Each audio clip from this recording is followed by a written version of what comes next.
기대하기는 올해 안에 요한복음이 다 마칠 수 있도록 함께 기도하시면서 말씀을 읽어주시기를 바라고요.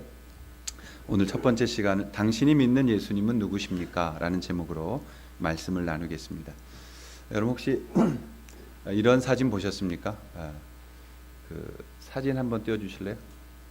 없었어요? 제가 가짜 계란하고 그 진짜 계란 넣는 게 있는데, 그 가짜 계란하고 진짜 계란 구분할 줄 아세요? 한동안 왜 중국에서 가짜 계란 만들어져서 막 파동 났었는데, 요번에 보니까 구별이 안 되더라고요. 구별이. 그 가짜 돈하고 진짜 돈도 제가 이렇게 실제로 봤거든요. 근데 도무지 우리가 구별할 수가 없겠더라고요. 왜 그 가짜는 비슷한데 진짜처럼 먹거나 사용할 수 없는가? 왜 가짜는 아무리 화려해도 가짜인가? 그리고 왜 그곳에는 의미가 없는가? 아마도 여러 이유가 있겠지만 그 안에는 공적인 효력이 없기 때문에 그럴 겁니다.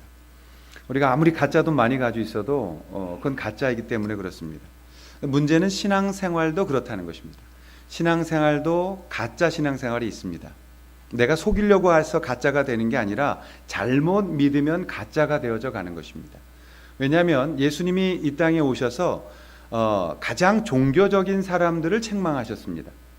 바리새인, 서기관, 사두개인, 그러한 종교 일선에서 종교 생활하고 있던 그들을 주님은 가짜라고 말씀하셨습니다.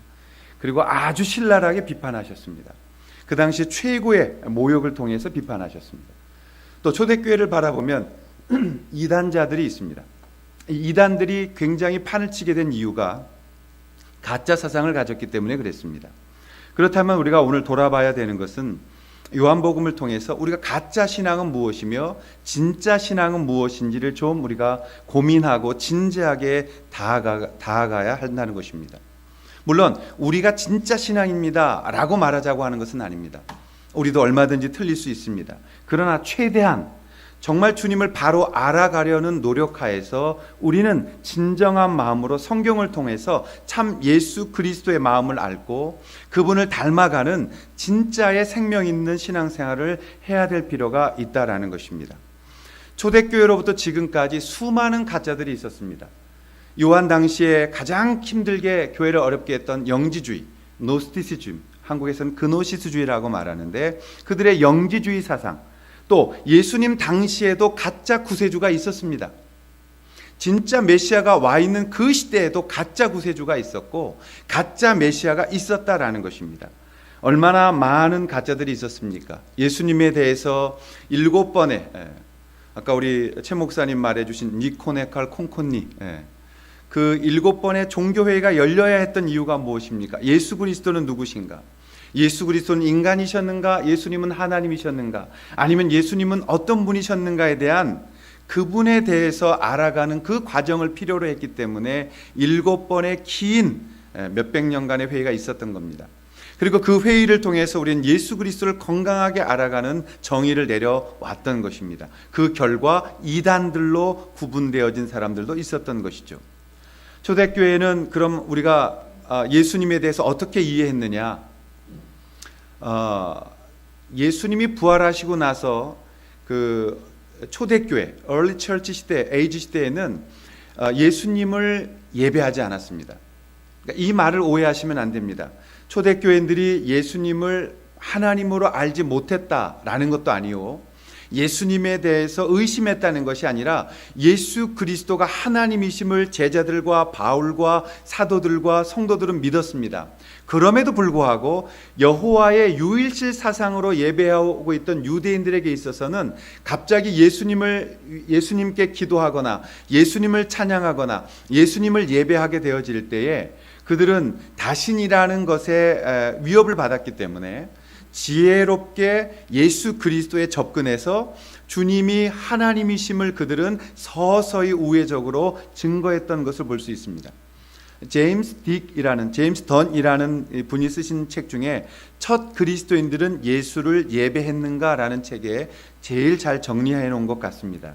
여러분들이 그런 부분을 알기 위해서는 이 책을 한번 보셨으면 좋겠고, 어쨌든 그 초대교회조차도 예수 그리스도에 대한 이 혼란스러움이 있어서 그분에 대한 정의와 그분을 알아가는 일에 굉장히 많은 시간들을 들였고 많은 시간을 회의를 통해서 카운슬에서 결정했던 것을 볼 수 있는 것입니다. 우리가 믿음의 뿌리를 바라보게 되어지면 유대교로부터 나옵니다. 유대교에서 그곳에서 이제 이 그리스도교가 나오죠. 그 예수님을 믿게 되어집니다. 그 중에서도 나중에 콘스탄틴 황제가 동쪽으로 지금의 이스탄불, 콘스탄티노플로 수도를 옮기면서 서쪽 로마와 동쪽 로마로 갈라지게 됩니다. 이 서쪽 로마에서 1517년 종교개혁이 일어나면서 루터와 또 제네바에서는 칼빈이 또 스위스에서는 쭈빙글리가 블링거 이런 분들이 종교개혁을 해오면서 개신교가 등장한 겁니다. 그리고 이 동쪽에 있던 정교회라는 말이 올소독스 철치라는 말이에요. 우리가 정통교회라 이런 뜻입니다. 동쪽과 서쪽이 싸우고 서로 파문하고 이런 사건이 있다가 최근에 들어서 화해를 하는 제스처를 갖게 된 거죠. 그러니까 교회를 보게 되어지면 서쪽에서 그리고 그 서로마 캐톨릭에서 개신교가, 동쪽에서 정교회가, 그리고 6세기쯤에 유대교와 교회를 바라보다가 만들어진 이상스러운 짝퉁, 무서운 짝퉁이 이슬람입니다. 근데 이슬람들은 네스토리우스나 이런 좀 이단스러운 사람들을 많이 만났어요. 그래서 그들은 정통 기독교를 알지 못하는 상태로 약간 흉내만 내어지면서 뭉쳐버린 그러한 종교의 모습을 가진 게 이슬람입니다. 근데 여러분, 그 당시 설명을 왜 드리냐면 과연 이런 모습 속에서 예수님은 누구신가에 대한 논쟁이 어느 때보다 굉장히 격렬했던 시대가 그때였어요. 그래서 니케아에서 시작되어진 종교회의가 계속된 논쟁을 통해서 삼위일체를 결정하게 되고 그 다음에 콘스탄티노플을 지나서 에베소 종교회의가 열립니다. 에베소 종교회의가 AD 431년에 열렸는데 그때 주제가 뭐냐면 두 파가 부딪혔어요. 동쪽에 있던 두 개의 교구, 아주 라이벌 의식을 가졌던 시리아 안디옥, 그 시리아 안디옥하고 알렉산드리아 학파 두 학파가 싸우게 된 거예요. 그래서 이쪽에서는 시실이라는 교부가, 이쪽에서는 네스토리우스가 붙었는데 결국 궁극적으로는 예수 그리스도를 인간으로 볼 거냐, 예수 그리스도를 하나님으로 볼 거냐의 싸움에서 시실학파가 이깁니다. 그러다 보니까 문제가 하나 생겼어요. 그러면 성모는 어떻게 할 거냐? 여러분에게 한번 물어보겠습니다. 우리 개신교는 성모를 믿나요, 안 믿나요? 저한테 대답하기 힘들 테니까 옆에 분에게 믿나요, 안 믿나요? 한번 물어보십시오. 시작. 표정은 그런 귀찮은 질문 하지 마, 이런 물음이죠. 우리 성모 믿어요, 안 믿어요? 예.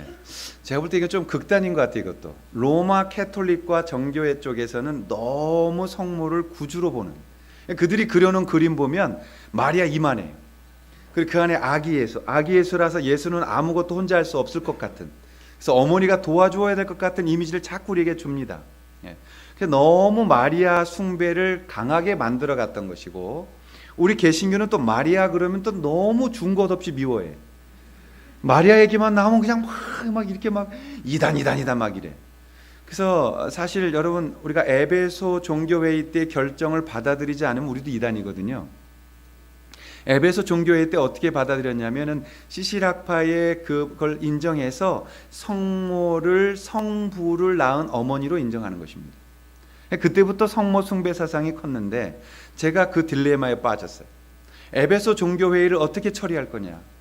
이게 풀리지 않는 한 대충 넘어갈 수는 없는 것이다. 그래서 많은 우리나라의 개혁파 목사님들을 찾아가서 의논을 나누었습니다.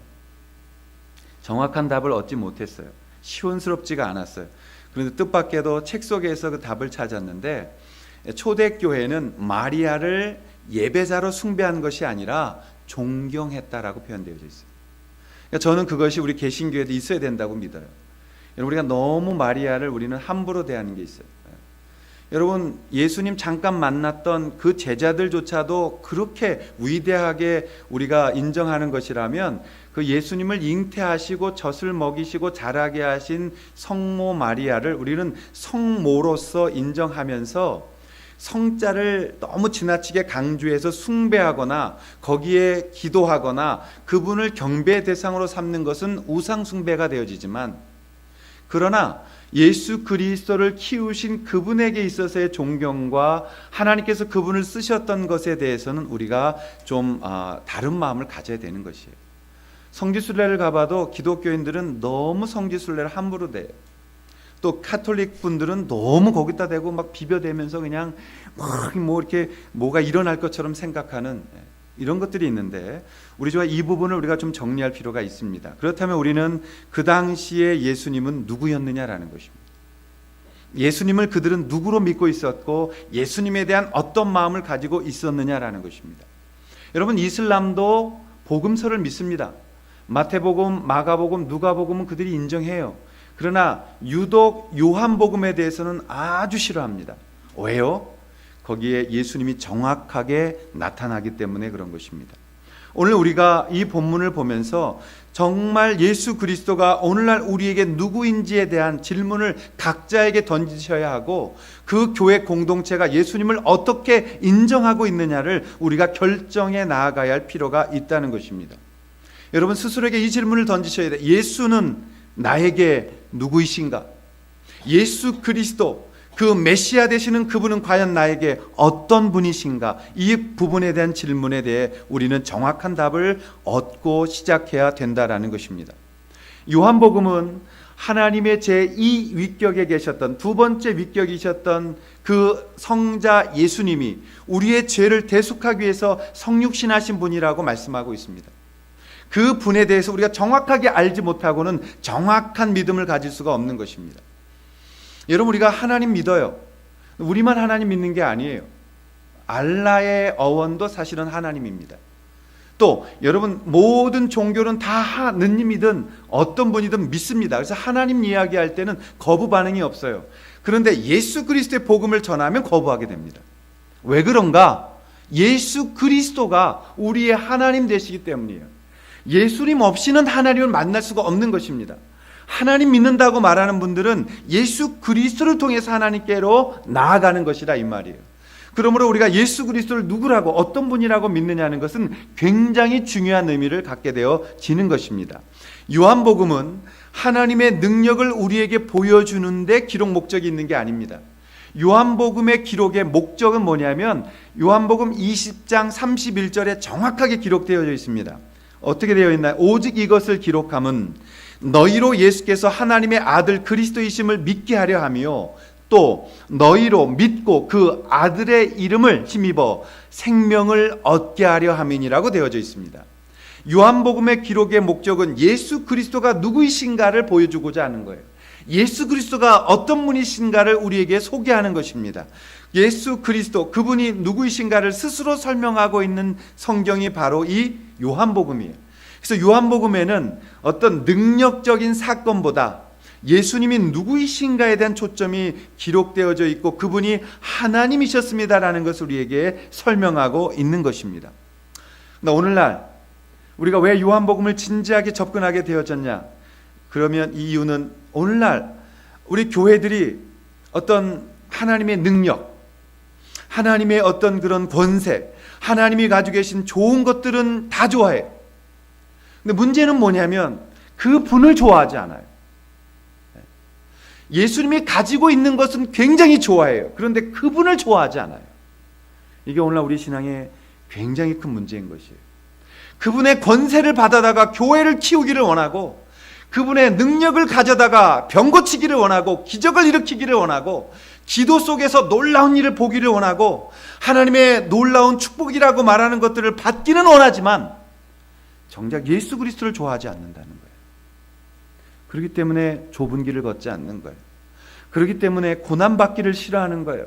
그렇기 때문에 예수 그리스도를 믿는다고 말하면서도 반쪽짜리 신앙으로 쪼개져 가서 우리가 오늘 인간 중심의 체험 중심, 인간 중심의 복음, 인간 중심의 성공 기준, 인간 중심으로 갖고 있는 만몬에 대한 생각, 그것들을 신앙이라고 믿게 되어지는 잘못된 가짜의 신앙을 우리가 받고 있다는 것을 살펴보기를 원하는 것입니다.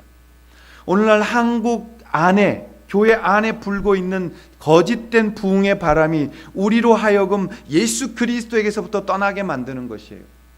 예수님과 함께 이 땅에서 무엇을 해야 될지를 잊어버리게 만들고 본질적인 신앙의 원리에서 떠나서 지금 필요한 것들을 얻기 위하여 우리는 교회라는 테두리를 만들고 그곳에 모여서 주님이 원하시는 것이 아닌 것을 기도로 밀어붙이고 있는 시대에 살아가고 있다는 것입니다. 그건 굉장히 불행한 것이에요. 굉장히 위험한 것이에요. 여러분, 주님 오셨을 때 마지막 우리에게 나는 너를 몰라라고 말씀하시면 어떻게 하실래요? 나는 주의 이름으로 많은 병을 고쳤습니다. 나는 주님의 이름으로 많은 권능을 행했습니다. 나는 주님의 이름으로 놀라운 이런 업적을 남겼습니다. 그때 주께 마태복음 7장에 주께서 뭐라고 말씀하십니까? 나는 너희를 도무지 알지 못하노니 불법을 행하는 자들아 내게서 떠나가라고 말씀하셨다는 거예요. 우리가 이 말씀을 좀 두려움으로 보면서 오늘 우리는 이 질문을 던져야 되는 것입니다. 우리가 믿는 예수님은 우리에게 누구이십니까? 첫 번째, 그분은 창조자 하나님이심을 기억해야 됩니다. 우리 예수님은 창조자이십니다. 1절부터 3절을 다시 보시면 태초에 말씀이 계시니라. 이 말씀이 하나님과 함께 계셨으니 이 말씀은 곧 하나님이시니라. 그가 태초에 하나님과 함께 계셨고 만물이 그로 말미암아 지은 바 되었으니 지은 것이 하나도 그가 없이는 된 것이 없느니라. 우리가 이 말씀을 들으면서 기억나는 성경 구절이 있을 겁니다. 창세기 1장 1절 태초에 하나님이 천지를 창조하시니라. In the beginning이라고 시작되어지는 태초에 하나님이 천지를 창조하셨다라는 거예요. 요한복음의 시작은 이렇게 시작합니다. 태초에 말씀이 계셨습니다. 여러분들 교회 좀 오래 다니신 분들은 이 말씀이 로고스라는 것을 아실 거예요. 말씀이 로고스로 번역되어졌다고 들으셨을 거예요. 그런데 이 로고스라는 말은 헬라어입니다. 다시 말하면 성경 안에 없었기 때문에 이 복음을 설명하기 위해서 일반적으로 쓰고 있는 말을 끌어와야 됐어요. 많은 번역자들이 고민하다가 끌어온 말이 로고스라는 단어였어요. 아가페라는 단어도 그런 거예요. 우리에게 있었던 단어가 아니에요. 에클레시아라는 단어도 그런 거예요. 교회를 설명해야 되는데 당시에 그래도 가장 적합한 이 단어들을 끌어다가 그것으로 번역해 놨던 것이죠. 여러분, 로고스란 단어는 어떤 거냐면 이런 뜻입니다. 로고스는 헬라 사람들이 로고스를 썼을 때 어떤 개념으로 썼냐면 이 로고스는 어떠한 대상이 그 의지와 주권에서 이 우주의 질서를 만들고 이 우주를 창조해서 그 질서의 명령을 따라서 지금 우주가 돌아가고 있는 것, 그것을 설명할 때 로고스라고 쓴 거예요. 로고스. 그러니까 이 로고스란 단어는 우리 성경에는 말씀이라고 그냥 하나로 워드라고 번역되어 있습니다만 이것은 그 단어 하나로 정의할 수 있는 말이 아닌 거예요. 세상에 창조가 있었고 세상에 질서가 있었고 그 질서를 움직이는 그 원인자가 무엇이냐? 로고스인데 그 로고스를 성경은 무엇이라고 설명하냐면 말씀이 있었다라고 번역한 겁니다. 이 세상을 만들고 그 세상의 질서를 다스리고 있는 그분이 누구시냐? 바로 예수 그리스도라 이 말이에요. 태초에 말씀이 있었습니다, 여러분. 그 말씀이 곧 하나님과 함께 하셨고 그 말씀이 곧 우리와 함께 하셨습니다. 그분이 예수님이십니다라고 초대교회가 말하는 거예요. 아까 제가 설명을 드렸잖아요. 초대교회는 예수님을 직접 대놓고 예배할 수 없었어요. 그러면 굉장한 불행한 일이 벌어졌어요. 그러자 그들이 말한 것입니다. 태초에 말씀이 있었습니다. 이 말씀이 하나님과 함께 하셨습니다. 이 말씀이 곧 하나님이셨습니다. 근데 그 말씀이 육신을 입고 왔습니다. 그분이 곧 예수님이셨습니다. 그러므로 예수님은 이 땅을 창조하신 하나님이시며 그러므로 예수님은 이 땅을 만드신 주인이시며 질서를 움직여 가시는 분이십니다. 그분은 말씀으로 오셨습니다. 이렇게 설명한 거예요. 여러분, 예수님은 창조자이십니다. 아멘. 우리가 믿는 예수님은 성인이 아니에요. 우리가 믿는 예수님은 프로페트 정도의 선지자가 아니에요. 우리가 믿는 예수님은 이 땅을 창조하신 창조자 하나님이라는 것입니다. 바울은 그래서 골로새서 1장 16절에서 이렇게 선포합니다. 만물이 그에게서 창조되되 하늘과 땅에서 보이는 것들과 보이지 않는 것들과 혹은 왕권들이나 주권들이나 통치자들이나 권세들이나 만물이 다 그로 말미암고 그를 위하여 창조되었고 라고 기록되어 있습니다. 만물이 창조되어진 이유가 뭐느냐? 하나님을 위한 것인데 곧 그가 예수님이셨다라고 말합니다. 1절과 2절에 다시 말씀을 보시면 태초에 말씀이 계시니라. 이 말씀이 하나님과 함께 계셨으니 이 말씀은 곧 하나님이시니라. 그가 태초에 하나님과 함께 계셨다. 그분이 말씀이셨으며 그분이 로고스이셨다라고 설명하는 겁니다. 여러분, 우리가 믿는 분은 어떠한 선지자가 아닙니다. 우리가 믿는 예수 그리스도는 우리를 약간만 도우실 수 있는 분이 아니십니다. 그분은 우리를 만드신 분이시며 이 땅을 창조한 분이시며 지금도 우주의 질서를 붙드시고 기다려주시는 하나님이라는 것을 우리가 잊으면 안 되는 거예요. 그분은 놀랍게 위대하신, 우리에게 찬양받기에 합당하신 우리의 창조주 하나님이심을 기억하시고 그분이 인간사에 오셨습니다. 새벽마다 창세기를 우리가 강의해 가고 있는데 창세기 1장에는 엘로힘이라는 하나님이 등장해요. 그분은 너무 크셔서 복수를 쓸 수밖에 없었어요. 그래서 엘로힘이 된 겁니다.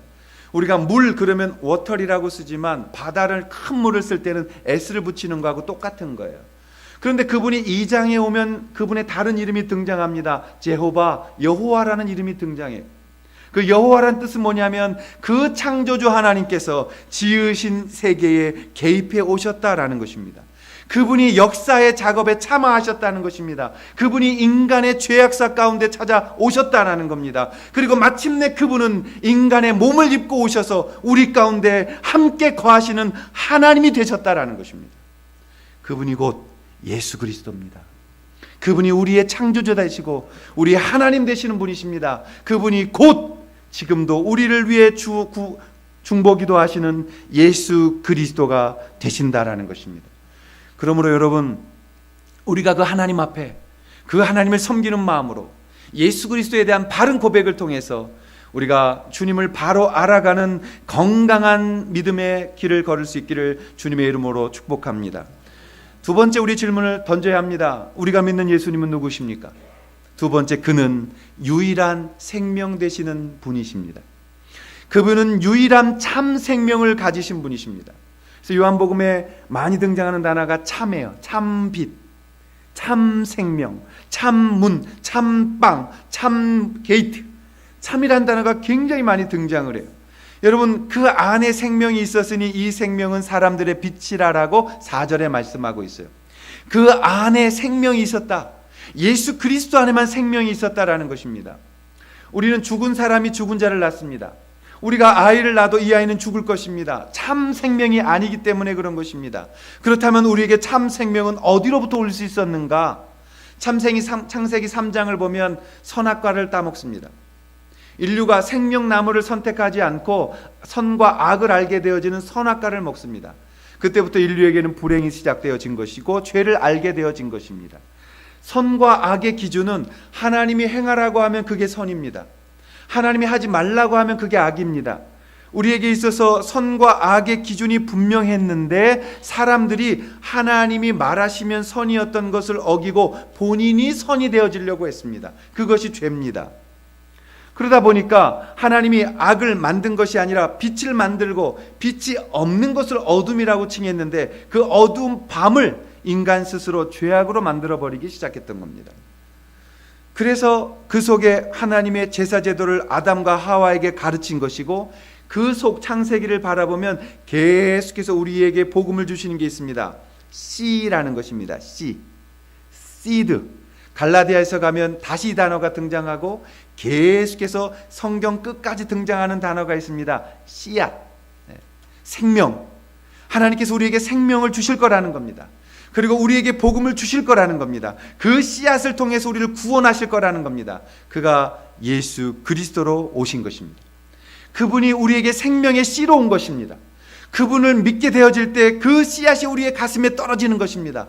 그리고 그 예수 그리스도를 영접하게 되어질 때 우리가 생명을 얻게 되어지고 회복되어지고 주님 나라의 사람으로 거듭난 사람으로 하나님의 아들로 다시 회복되어지는 것입니다. 예수님이 오셔서 우리에게 가르쳐 주셨던 가장 좋은 복음은 무엇입니까? 바로 우리가 하나님의 아들이 될 수 있다는 것이죠. 여러분, 우리가 예수 믿어도 자꾸 종교인으로 믿으려는 분들이 있어요. 교회 안 나오셔서 제가 신방을 가서 물었어요. 왜 교회 안 오세요? 아유, 제가 요즘 죄를 너무 많이 지었어요. 제가 그랬죠. 그러니까 예번 2번 드리세요. 여러분, 죄를 많이 지면 물러서면 안 돼요. 하나님의 자녀들은 좀 뻔뻔스러운 믿음을 가져야 돼요. 이걸 더 좋은 말로 신앙용어로 쓸 수 있는데 편하게 제가 이렇게 표현해 보겠습니다. 좀 뻔뻔스러운 믿음. 그게 무엇이에요? 우리는 아들이지만 죄를 지을 수 있다는 걸 인정해야 돼요. 우리는 하나님의 아들로서 신분을 가졌지만 여전히 이 땅 살면서 무너질 수 있고 주님 마음 속상하게 할 수 있고 주님 기대하시는 것처럼 살아갈 수 없다는 것을 인정해야 돼요. 우리가 선한 일을 하고 있다고 해서 내가 선한 사람으로 착각하지 마십시오. 주님 오시는 그날까지 우리는 죄 가운데 싸워가며 발버둥치며 몸부림치며 살아갈 것입니다. 그러나 여러분, 한 가지 위로가 있어요. 뭐냐면 우리에게는 빼앗기지 않고 죽지 않는 온전한 생명이 있다는 사실입니다. 그것 때문에 우리에게 소망이 있는 것이에요. 하나님께서 주신 그 씨앗이 우리 가운데 있기 때문에 우리는 주님을 믿을 수 있게 되어지는 거예요. 우리가 죄 가운데서도 이길 수 있는 이유가 무엇입니까?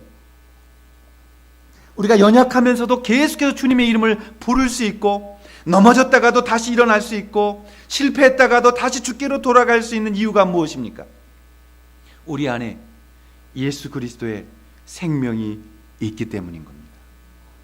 그게 없으면 종교인이 되는 거예요. 그 생명의 씨앗이 없으면 우리는 종교인이 되어지는 거예요. 그게 없으면 가짜 복음을 갖는 거예요. 그게 없으면 열심히 믿어도 우리 안에 생명이 없는 거예요. 여러분, 종교인들은 생명을 가진 것이 아니라 자기의 전통과 형식을 만들어 놓고 그 안에 자기의 성을 쌓는 바벨탑 신앙을 갖는 거예요. 우리가 이 부분에 대해서 고민하셔야 됩니다. 제가 이렇게 쉽게 어려운 말을 풀어서 말씀드리고 싶습니다. 여러분, 오늘부터 우리 교회를 사랑하면 안 돼요. 조시는 분들이 이제 졸다가 이 말 들으면 이제 이상하게 또 해석할 텐데, 이게 무슨 말이냐면 오늘부터 우리 교회를 사랑하지 맙시다. 전제가 있어요. 어떤 전제? 우리가 우리 교회를 사랑하지 말고 우리가 예수님 사랑합시다. 예수님 사랑하면 모든 교회가 주님의 것이고 모든 교회가 귀한 것을 알게 되어지는 거예요. 오늘 우리가 빠지는 착각이 뭐냐면 우리가 우리 교회라고 생각하고 우리 교회를 사랑하기 시작할 때 우리는 교회주의에 빠지는 거예요. 예를 들어 볼까요? 여러분, 중세 때 십자군 전쟁이 왜 일어났어요? 명목은 성지탈환이에요. 성지탈환. 말이 성지탈환이지 그 안에 십자군 전쟁 때문에 지금 이슬람의 모든 선교가 막혀 있는 것 아니에요. 여러분, 우리가 우리 스스로 십자군 전쟁을 일으켜서 우리 스스로 우리가 섬기는 교회를 사랑하기 시작할 때 가장 무서운 것은 무엇이냐면 예수님을 놓쳐버릴 수 있다는 거예요. 저는 그래서 이렇게 극단적인 표현을 써본 겁니다. 우리가 우리 교회 사랑하지 맙시다. 주님 사랑하십시다. 예수님 사랑하면 한국의 5만여 개가 다 주님의 귀한 교회로 보이기 시작할 거예요. 예수님 사랑하면 이 땅에 있는 모든 교회들이 아름답고 귀한 것으로 보이기 시작할 거예요. 예수님 사랑해야 돼요. 예수님 사랑하지 않기 때문에 우리가 자꾸 다른 것들이 우리 눈에 더 크게 보이기 시작하는 거예요. 예수님 사랑하기 시작할 때 우리는 정말 그 예수님을 귀하게 여길 수 있다라는 것입니다. 우리가 예수님 사랑할 때 인간 종교가 되어지지 않는 것이에요. 우리가 예수님 사랑할 때 참 교회를 우리가 볼 수 있게 되어지는 것이에요. 제가 담임으로 있던 그 교회에 저희 부음했어요. 1년 동안에 힘들었던 게 다시 회복시키느냐고 정말 최선을 다했습니다. 제가 새벽 4시에 일어나서 교회 출발하면 집에 돌아오면 저녁 10시, 11시였어요. 정말 하나님 앞에 양심 물고 그때 4-5시간 이상 잡은 적이 없어요. 강대상위에서 어지러워서 2번 제가 여길 붙들고 버티면서 쓰러질 걸 참았던 적도 2번 있었어요. 그리고 나서 교회가 회복이 됐어요. 그리고 정말 뜨거워졌어요, 교회가. 그때 한 분이 저한테 이렇게 얘기했어요. 목사님, 어디 안 가고 이 교회에서 뼈 묻는다고 맹세해 주세요. 남의 뼈를 묻어? 자기 뼈를 묻으면 되지. 나보고 거기 뼈 묻어 달라는 거예요. 제가 그렇게 대답을 드렸어요. 집사님, 묻고 싶어요. 저도 이렇게 이제 건강한 교회가 됐으니까 여기서 편하게 묻고 싶어요. 근데 한 가지 문제가 있어요. 저는 제게 아니거든요. 저는 제가 제 자신의 주인이 아니라고 주님 앞에 고백했거든요. 그리고 제가 가지고 있는 모든 것들이 생명조차도 주님의 것이라고 고백을 해버렸거든요. 그래서 안타깝게도 제가 여기다 뼈 묻고 싶다고 고백한다고 한들 제 고백일 뿐이지 주님이 기뻐하시는 건 아닐 수도 있거든요. 그래서 안타깝게 제가 여기다가 뼈 묻는다는 고백을 약속을 못 하겠어요. 그랬더니 그분의 말이 그거예요. 목사님도 그러면 큰 교회로 떠나시려고 하는군요. 이민교회에서 가장 흉측하게 많이 봤던 게 뭐예요? 지난주까지 여기서 땅 사서 여기다 예배당 짓고 우리 같이 삽시다 이러고 땅 보러 다녔는데 다른 도시에서 큰 교회에서 청빙 오면 다음 주에 금방 떠나버리는 사람들이 상처를 받는 거예요. 그래서 제가 그랬어요. 제가 거꾸로 해볼게요. 첫째, 제가 지구촌 교회에 좋은 자리 놓고 여기 왔잖아요. 여러분 그거 거꾸로 온 거 아니에요? 그때 말씀을 못 하시는 거예요. 제가 거기 좋은 자리고 힘들지 않은 자리 놓고 이 얼마나 힘든 자리에 와서 우리 1년여 동안 어떻게 달려왔는지 보셨잖아요. 그때 아무 말 안 해요. 하나님께서 제게 어떤 일을 하실지 몰라요. 내일 하나님께 정말 강권적으로 선교지로 가라면 저는 거기 순종해야 돼요. 왜요? 이건 제 교회가 아니니까요. 여러분이 하나님 앞에서 기분 나빠서가 아니라 정말 하나님의 부르심 때문에 움직이는 것이라면 저는 우리가 순종해야 된다고 믿습니다. 제가 인간적인 생각이면 우리 최 목사님 가지 말라고 하고 싶어요. 최 목사님 여기 좀 있어. 같이 좀 오래 갑시다. 근데 하나님께서 사랑하는 최 목사님 통해서 청소년의 꿈을 주시고 우리가 기도했던 대로 그 교회를 개척하게 하겠다는데 우리가 어떻게 할 거예요? 여러분 우리는 우리의 것이 아닌 거예요. 왜요? 내 안에 예수님이 계시고 나의 주인은 예수님이시기 때문에 그런 것입니다. 저는 최선을 다할 거예요. 지금도 최선을 다하는 거라고 얘기할 만큼 노력하고 있어요. 그러나 이 교회의 머리 되시는 것은 예수님이시고 우리 안에 주인 되시는 것은 예수님이세요. 그렇기 때문에 우리가 최선을 다하고 정말 하나님 앞에 부끄럽지 않게 우리는 최선을 다해 사랑하고 주님 앞에 섬기는 것이지 우리가 할 수 있는 것은 없다라는 것입니다. 그래서 이렇게 말씀드리는 거예요. 내 교회를 사랑하지 마십시오. 예수님 사랑하십시오. 여러분 예수님의 사람이에요. 그리고 예수님이 여러분을 위해서 여러분 안에 생명을 주셨고 예수님이 여러분 때문에 십자가에 죽으신 그 사랑을 우리 가운데 보여주셨잖아요. 그러므로 건강한 교회는 예수님 사랑하는 것입니다. 건강한 교회는 우리의 것입니다라는 것을 내려놓는 것입니다. 제가 구리를 내놓고 올 때 쉽지 않았어요. 어떻게 기도하고 키워놓은 교회인데 어떻게 건물을 사서 제가 화장실의 커튼까지도 다 사다가 달았어요. 어떻게 노가다를 띄어서 만들어 놓은 교회인데 어떻게 목숨 걸고 성도들을 키워서 세우는 교회인데 그걸 내려놓을 수 있다고요? 아니요, 쉽지 않아요. 그런데 해야 돼요. 왜요? 우리는 그저 북쪽의 말로 거저 우리는 거저 순종할 따름입니다. 우리는 그냥 가라면 가는 것이에요. 그런데 그걸 자꾸 자기 생각으로 만들어요. 그래서 자꾸 넓은 데로만 가요. 좋은 데로만 가요. 큰 데로만 가요. 그게 어떻게 하나님의 뜻이에요? 여러분 우리가 하나님 뜻이면 여기 다 팔아서 얼마든지 작은 교회 놓아주고 다시 하라고 명령하시면 할 수 있으세요? 봐, 아무도 아멘을 안 하잖아요. 하나님이 지금 우리 가운데 야 여기 있는 거 이제 좋은 거 많으니 팔아서 다 가난한 주변 교회 주고 너희들은 다시 천막으로 갈 수 있겠니라고 할 때 아멘 할 수 있으세요? 이거 실망이네. 아멘을 해야죠. 아멘을. 두 분 아멘 했으니까 그분하고 내가 개척하면 되겠네. 언제나 우리는 거기다 깔고 앉는 버릇만 배웠어요. 언제나 좋은 곳으로 가는 것만 하나님의 뜻이라고 우리가 속여왔어요. 언제 악을 골짝 빈들에 갈 것이에요? 언제 좁은 길을 가볼 거예요? 언제 좁은 문을 통과해 볼 거예요? 언제 주님의 고난도 맛보실 거예요? 한국 기독교 문제가 그거 아니겠어요? 왜 좋은 것, 넓은 것, 큰 것만 다 하나님의 뜻이에요? 주님이 가신 십자가의 길은 어떻게 할 거예요? 주님이 지셨던 면류관은 누가 쓸 거예요? 주님이 찔리셨던, 주님이 못 박히셨던 그 주님의 창으로 허리 상하셨던 것은 누가 당할 거예요? 바울이 말합니다. 남은 고난을 교회에 채우기를 원한다고. 내 안에 예수 그리스도의 흔적이 있다고. 다시 돌아가 볼까요? 예수님은 안 좋아해요. 예수님 가진 것만 좋아해요. 그게 종교인들이에요. 호산나 호산나. 주님 기적 일으킬 때는 호산나 호산나. 우리를 구원해 주소서, 우리를 구원해 주소서. 그러나 그분이 십자가 지고 올라갈 땐 거기에 돌 던지고 침 뱉으면서 모욕하지. 네가 무엇을 할 줄 알겠니? 그건 신앙이 아니에요. 우리가 하나님 앞에 이 부분에 대한 고백을 분명히 하셔야 합니다. 주는 나의 전부가 되십니다. 내 안에 생명이 되십니다. 그렇기 때문에 그분이 요한복음 15장에 있는 포도나무처럼 내가 그 안에, 그가 내 안에 계실 때 우리는 안전함을 얻게 되어지는 것이요, 또 그분 안에서 우리는 주님의 나라를 보게 되어지시는 것입니다. 예수님, 그분은 유일한 생명 되신 우리의 구주이십니다. 마지막 세 번째 질문을 던져보겠습니다. 우리가 믿는 예수님은 누구십니까?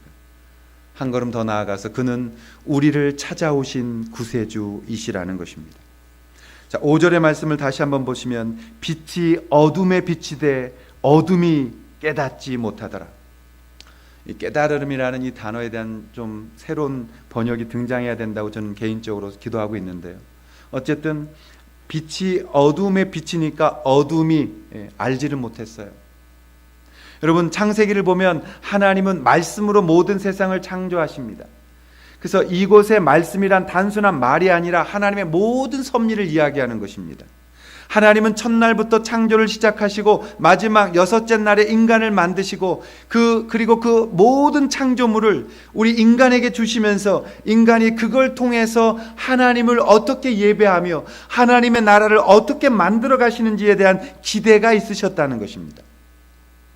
모든 창조가 사람을 위한 것이고 사람에게 주시고자 했던 것이죠. 하나님은 그것을 통하여 인간의 찬양과 예배를 받기를 원하셨던 것이죠. 주님이 얼마나 우리를 사랑하셨는지, 그리고 얼마나 교제하기를 원하셨는지, 얼마나 소중하게 여기시는지 그 증거는 어디에서 등장하나요? 바로 예수 그리스도의 십자가 아닙니까? 그 십자가에서 하나님이 나를 얼마나 사랑하셨는지 우리는 알게 되어지는 거예요. 그 십자가에서 주님이 얼마나 처절하게 인류를 구원하기를 원하셨는지를 알게 되어지는 것이잖아요. 예수님은 지금 이 땅에 빛으로 오셨다고 성경은 말합니다. 그런데 그 빛이라는 것은 태양빛이 아니에요. 그것은 주님이 현존하시는 주님의 빛을 우리 가운데 주셨다라는 것입니다. 그 빛 대신 주님께서 우리 가운데 오셨음에도 불구하고 우리는 알지 못하고 있었다. 근데 어떻게 알게 되어졌어요? 요한복음 11장 25절과 26절에 보면 예수께서 이르시되 나는 부활이요 생명이니 나를 믿는 자는 죽어도 살겠고 무릇 살아서 나를 믿는 자는 영원히 죽지 아니하리니 이것을 내가 믿느냐라고 질문하십니다. 요한복음 1장 12절에 보면 복음은 인간의 뜻으로 사람의 생각으로 난 게 아니라고 말씀하고 있어요. 무엇이에요? 하나님이 우리 가운데 찾아오셨기 때문에 우리가 알게 되어진다는 거예요. 우리가 주님을 찾은 것이 아니고 주께서 우리를 찾아오셨다는 것입니다. 요한계시록 3장 20절부터 22절까지 문 밖에서 계속 두드리시면서 우리 가운데 반응하기를 원하시고 우리 가운데 응답하기를 원하시는 그분의 그 지치지 않는 열심과 사그러지지 않는 사랑 때문에 오늘 우리가 여기서 그 주님을 만날 수 있다는 것 아니에요. 나는 나를 포기할지라도 주님은 나를 포기하지 아니하시고 주님은 우리 가운데 거하기를 원하시고 주님은 우리 가운데 신앙 고백 받기를 원하시는 그 빛 대신 생명이 우리를 찾아오셨다라는 것입니다. 여러분, 거기에 은혜가 있잖아요. 거기에 감격이 있잖아요. 로마서로 말한다면 로마서 5장 8절 6절 10절에 말하기를 우리가 죄인 됐을 때, 우리가 원수 됐을 때, 우리가 하나님을 찾지 않았을 때 그분이 우리를 찾아오셨다는 거 아니에요. 저는 그분을 고등학교 1학년 때 만났습니다. 어렸을 때 교회 다녔어요. 그런데 그분 만나지 못했어요. 복음 많이 들었어요. 그런데 제가 그분 앞에 반응하지 않았어요. 고등학교 1학년 때 정말 제 인생 가운데 찾아오셨어요. 내 모든 것들을 고백하게 하시고 마침내 나의 주인이 되셨어요. 제가 마지막 펑펑 울면서 제 인생을 주님 앞에 드렸던 기억이 나요. 제가 이렇게 고백했어요. 주님이 저를 이기셨어요. 주님이 저의 주인이 되셨어요. 이제 저는 모든 삶이 주님의 것이에요. 그리고 사역자의 길을 선택했어요. 그리고 많은 반대를 무릅쓰고 신학의 길에 들어섰어요. 그리고 오늘 여기에 와 있는 것입니다. 지금도 부끄럽습니다. 주님 십자가 지시면서 나를 사랑해 주시는데 내가 무엇을 했나? 돌아보면 아무것도 한 게 없는 무익한 종일 뿐입니다. 그런데 여러분을 만나게 하시고 이런 거룩한 우리가 건강하게 만들고자 하는 노력하는 교회를 만들게 하시고 함께 그 나라를 확장하게 가시는 이 은혜를 우리 가운데 허락해 주신 것이에요. 왜요? 그분이 찾아오셨기 때문에. 그분이 우리를 찾아오셨기 때문에. 버려진 바 된 우리를 찾아오셨기 때문이에요. 그분이 나에게 먼저 오셨기 때문이에요. 그분이 나를 먼저 아셨기 때문이에요. 그분이 나를 먼저 안아주셨기 때문이에요. 그분의 그 사랑이 완곡한 우리를 녹이신 거예요. 그리고 그분이 이기신 거예요. 그리고 그분이 우리의 왕이 되신 거예요. 여러분 그 사랑 앞에 우리가 무엇 할 수 있을까요? 여러분 정말 여러분이 그 주님을 가장 사랑하는 나의 주님으로 고백하고 계신가요? 그분과 어떤 것이 같이 저울질 되어질 때 망설이지 않고 예수 그리스도를 선택하며 나의 주 나의 하나님이라고 고백하는 그 신앙 고백을 드리기에 합당하게 하고 계신가요? 아니면 여전히 겉으로는 예수 그리스도를 사랑하는 척하면서 그 안에는 탐욕과 금욕과 권력과 명예와 부귀를 향한 예수 그리스도의 이름을 팔아먹는 그런 믿음의 길을 가고 계신가요? 사랑하신 여러분, 주님이 속상해하십니다. 주님이 아파하십니다. 주님의 몸된 교회가 주님 사랑하지 않으면 그 주님이 고통하십니다. 그 주님이 한탄하십니다. 그 주님이 속상해하십니다. 그 주님이 우리 바라보시면서 아파하십니다. 우리가 그 주님 앞에 진심으로 고백할 수 있어야 돼요. 주 예수 그리스도, 하나님 아들 예수 그리스도, 나의 메시아 예수 그리스도, 나의 구원자 되시는 그 예수 그리스도, 그분만이 나의 전부이십니다. 우리가 이 고백에서부터 시작되어져야 돼요. 베드로가 그 고백을 통해서 주께 칭찬받았던 것처럼 주님은 살아계신 하나님의 아들이십니다. 주님은 나의 구세주가 되십니다. 나의 전부가 되십니다.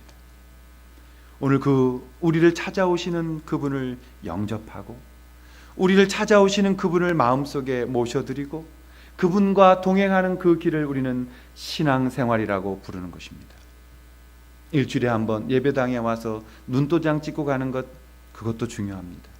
그러나 더 깊게 주님 사랑하셔야 돼요. 예수 그리스도만이 우리의 전부이심을 고백하고 그분만을 향하여 우리의 것을 온전히 다 드리며 내려놓을 때 마침내 우리는 많은 믿음의 귀한 선배들의 고백처럼 이렇게 고백할 수 있을 거예요. 주 예수 그리스도 하나님의 아들이시여 나를 불쌍히 여겨 주옵소서. 기도하겠습니다. 우리 대신 십자가에 지신 그 은혜를 감사합니다. 주님 아니었으면 아무 의미 없는 인생들 십자가로 부르시고 십자가로 치유하시고 십자가로 새롭게 하셔서 이 땅에 살아야 할 이유 주신 것 감사합니다. 이 땅 살아가는 동안 예수 그리스도 그분만이 나의 전부이시며 예수 그리스도 그분만이 나의 구원자 되시며 예수 그리스도 그분만이 나의 창조자 되심을 고백하게 하시고 주님만 사랑하도록 도와주시옵소서. 그 어떤 것도 이 사랑 안에 끼어들지 못하게 하시고 그 어떤 것도 우리의 숭배가 되지 않게 하시고 그 어떤 것도 주님의 사랑 빼앗지 못하도록 우리를 도와주시옵소서. 한 주간도 한평생도 축복하시고 오늘도 믿음으로 드린 이 물질위에 축복하셔서 드린 자가 복되는 칭찬받게 하시고 드릴 수 있는 만 드려서 세상에 복음 전하는 일에 쓰임받게 하시고 가난한 자들의 배고픈 자들의 빵 되게 하시고 눈물 흘리는 자들의 위로자게 하시고 복음 전하는 데 필요한 것에 쓰여지는 선교사들의 하나님의 성금 되게 하셔서 하나님, 이 물질이 쓰이는 곳마다 주의 영광 드러나도록 도와주시옵소서. 또 우리가 그런 삶을 살기를 원하고 쓰임 받기를 원하고 예수 그리스도의 아들 되어 하나님과 동행할 수 있기를 간절히 원하오며 한 주간도 승리할 수 있도록 도와주시기를 성부와 성자와 성령의 이름으로 간절히 축복하며 기도하옵나이다. 아멘.